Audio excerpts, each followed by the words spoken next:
Good evening, viewers. Welcome to Power Sector News. Today's headlines: India's net zero transition offers $15 trillion investment opportunity. Center asks states to allow discoms to pass through costs.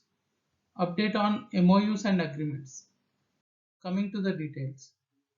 India aims to become a net zero economy by 2070 and has set a target of installing a non-fossil energy capacity of 500 gigawatt by 2030.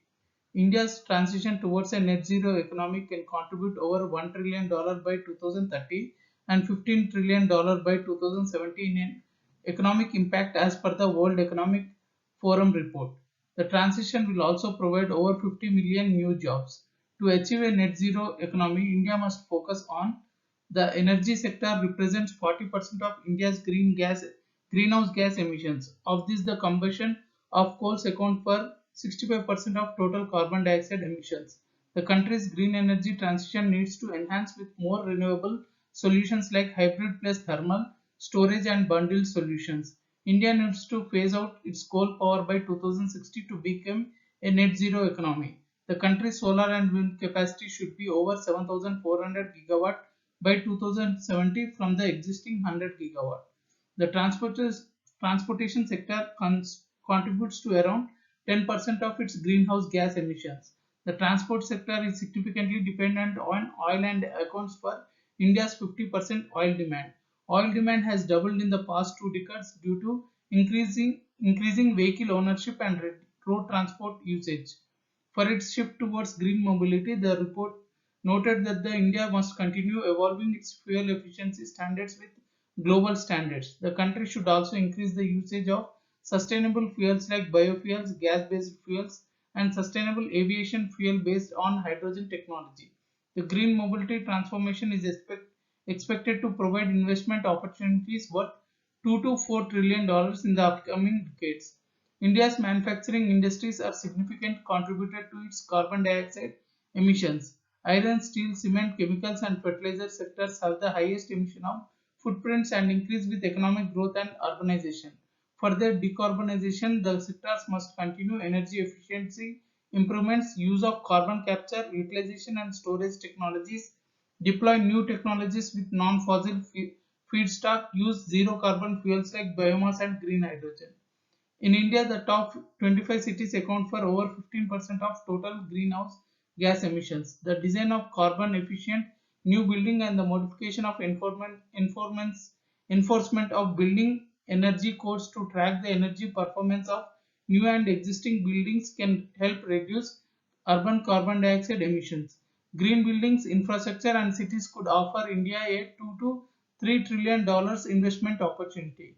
India needs a multifold growth in government and private capital flows to build new green infrastructure, develop new technologies, and encourage individuals to shift to greener consumption patterns.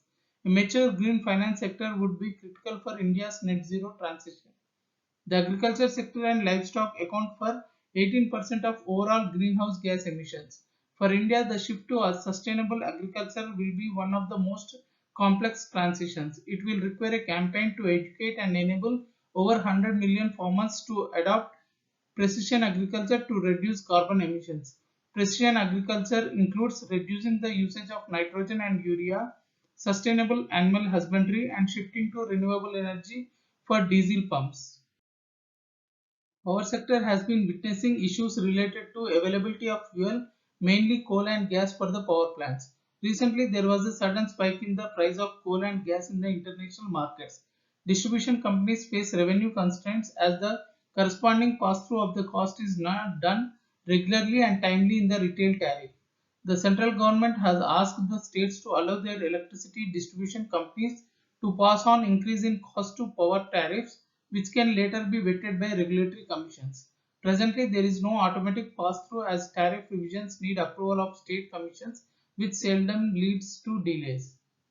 Automatic pass-through in tariff change in costs on account of change in law or power purchase cost will result in less working capital requirements by discoms, leading to less cost of power for the consumers. Robust mechanism of timely automatic pass-through of fuel cost and transportation costs will enable generating companies to maintain stock of fuel.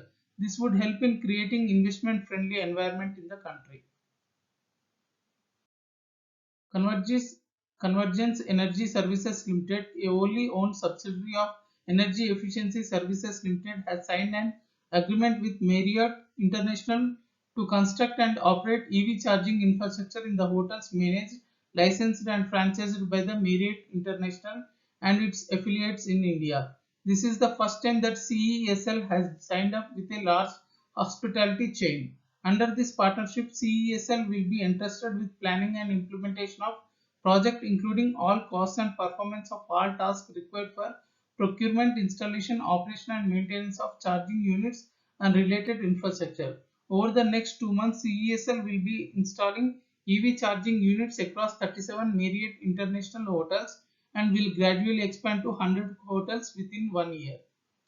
In a crucial move to implement Maharashtra state's recently launched electric vehicle policy, the state government has signed a memorandum of understanding with United States-based non-profit organization Rocky Mountain Institute, which will provide technical support to the state. RMI is a 40-year-old non-profit working on clean energy transitions globally.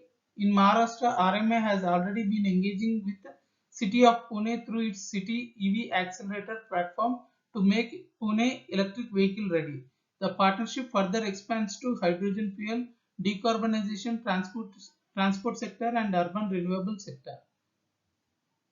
Tata Projects has forayed into Bangladesh's transmission and distribution sector by securing a 400 kV double circuit transmission line project valued at approximately 900 crore rupees from Power Grid Company of Bangladesh Limited. The transmission line shall result in expansion of high voltage transmission infrastructure in northern parts of Bangladesh. It will also facilitate 1600 megawatt of power transmission from power plant based in Jharkhand to Bangladesh.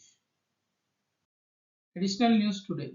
63 thermal power plants with cumulative capacity of 74.6 gigawatt are running with coal stock of less than 8 days.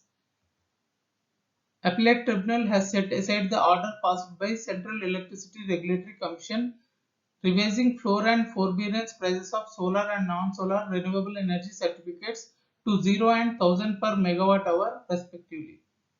Ministry of Power directed to prepare separate guidelines on treatment of energy storage and resource adequacy. Control-S company bagged the Best Sustainability Award in recognition of its innovation and initiatives in sustainability efforts. Price discovery at Power Exchange. National Load Dispatch Center has scheduled 148.92 million units of power for tomorrow, cleared through Indian Energy Exchange. Coming to the price discovery details. Price discovered during night 2 rupees 5 paisa per unit. Price discovered during day 2 rupees 94 paisa per unit. Price discovered during evening 3 rupees 61 paisa per unit. Price discovered round the clock 2 rupees 95 paisa per unit. Weighted average price is 3 rupees 10 paisa per unit. There is no congestion for power transfer in the network and the prices are uniform in all the regions. In green day-ahead market, 4.56 million units of volume cleared with a weighted average price of 3 rupees 92 paisa per unit. Thank you and good day.